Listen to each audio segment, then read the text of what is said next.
responsibly. Anyways, you guys know where we are. 这栋房子现在用于艺术展览。我现在来到了 New Brunswick 的省会 Fredericton。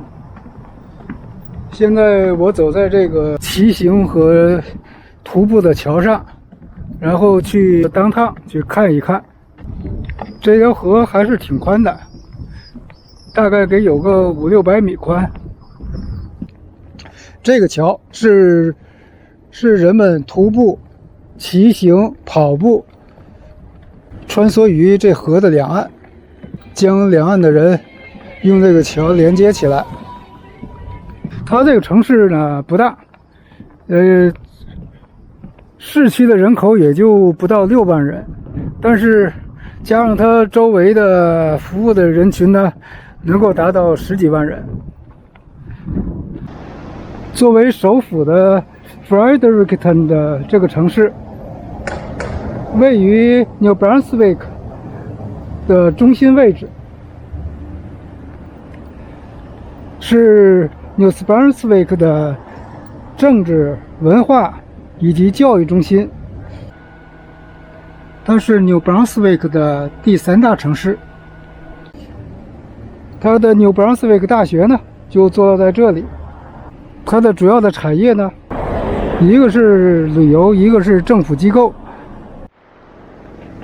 这里是靠近河边的一条主要的马路，它的政府呢所在地基本就坐落在这条马路上，这个城市的一个市政府所在地。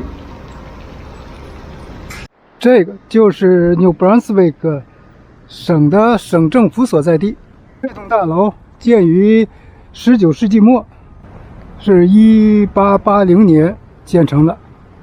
New Brunswick 这个省呢，人口也就是80多万，在加拿大10个省和3个自治区，排在呢倒数。3个自治区的人口呢，肯定是比较少。PEI 和纽芬兰拉布拉多的人口呢也比较少。它在10个省里头呢，它排在第8。现在我们就进去这个省的办公大楼。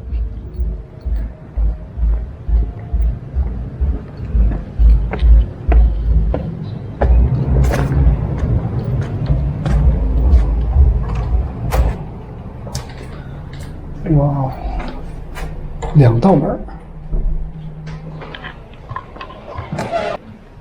But like despite the fire, like a lot of things were saved from that fire. And so like for example, the couches that you see here, they're couches that are almost 250 years old. Just behind us here as well, we have a composition of all the various members who are elected from our province. And so our MLAs, to be a little bit more precise, in New Brunswick we have 49 total members. And our current government is led by Premier Higgs, whose photo is just beneath the Speaker of the House there. Mm-hmm. And our official opposition is the Liberal Party here. Yeah. We also have a third party with elected members. The Green Party have 3 members, and there's 1 independent member as well who sits in our House. It's an important piece, one similarly to other provinces that it's still used today. And so the mace represents it's a lot of symbolism that of the power that's given on behalf of the crown. And so the power given to government for them to create laws and govern. Okay. But also still used today in that the mace represents that the House is in session. And so, and I should mention there as well, as you can see, it's quite shiny, and to be a little bit more precise, it's because it's made out of real gold, and also means it weighs quite a bit.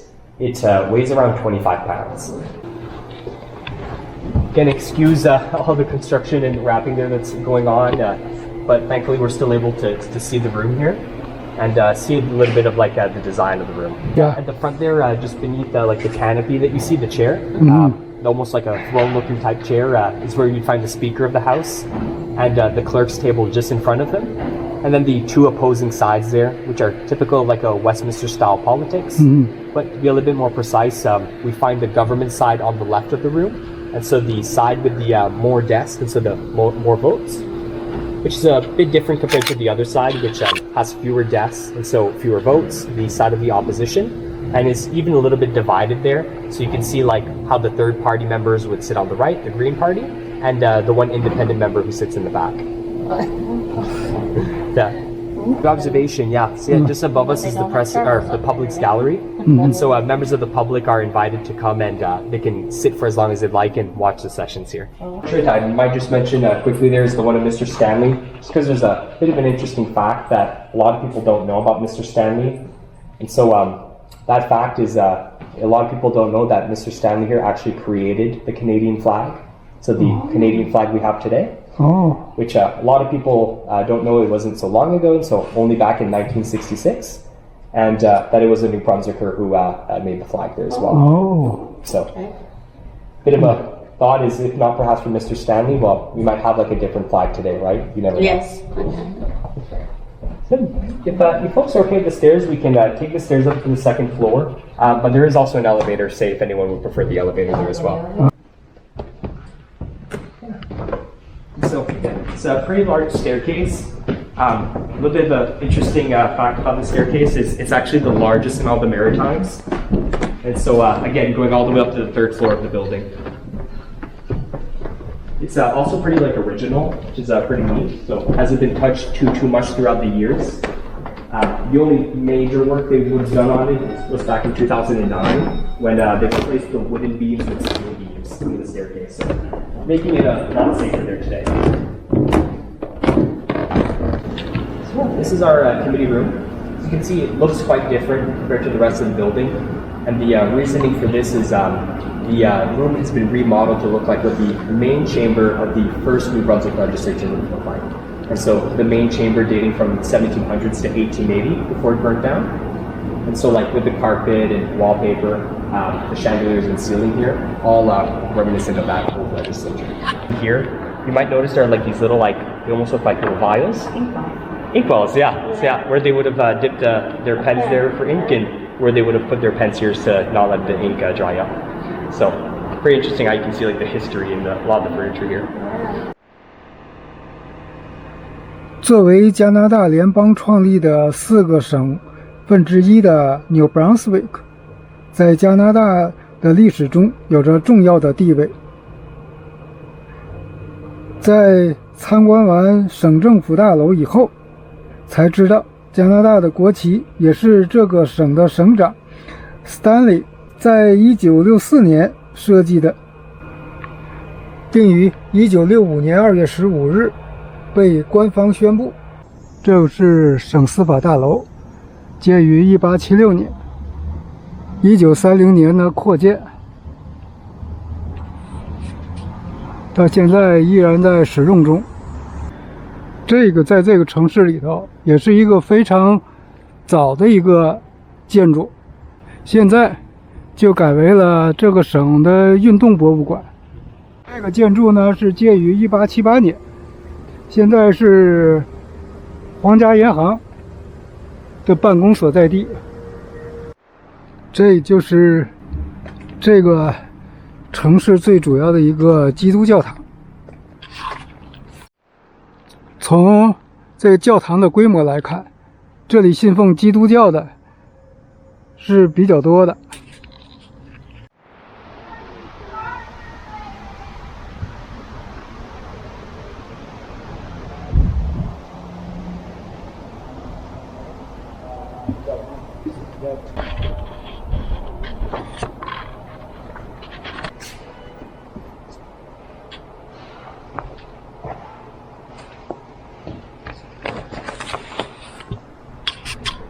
这个教堂就是和这个城市的历史是一样长的，就是英国驻军然后建立起来的这个教堂。开始我看到这栋建筑的时候呢，以为这个是一个监狱，看到了很多的铁栅栏，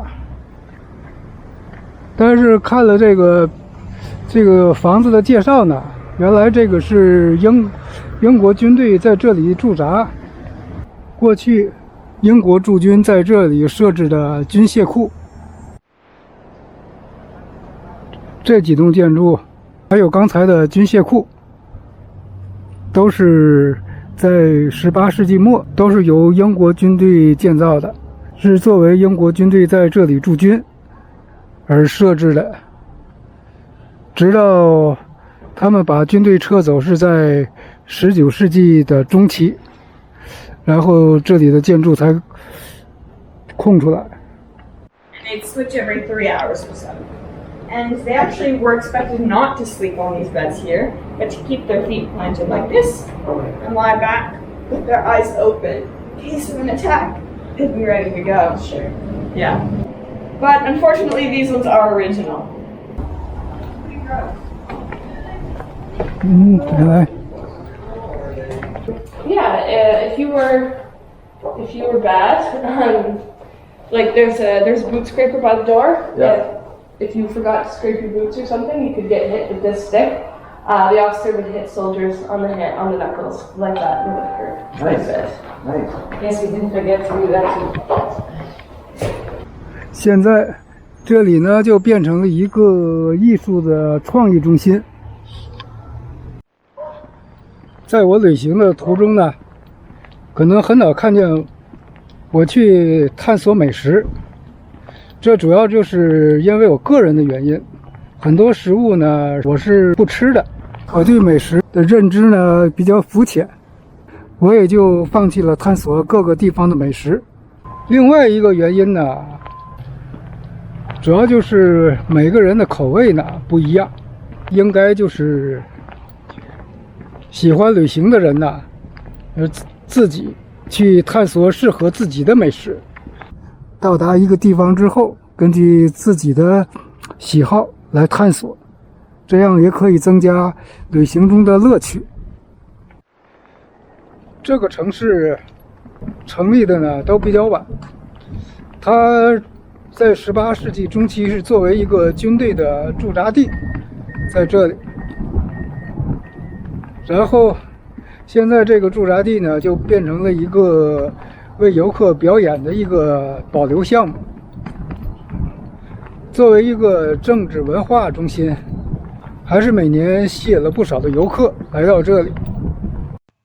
这期的视频就到这里了，下次见。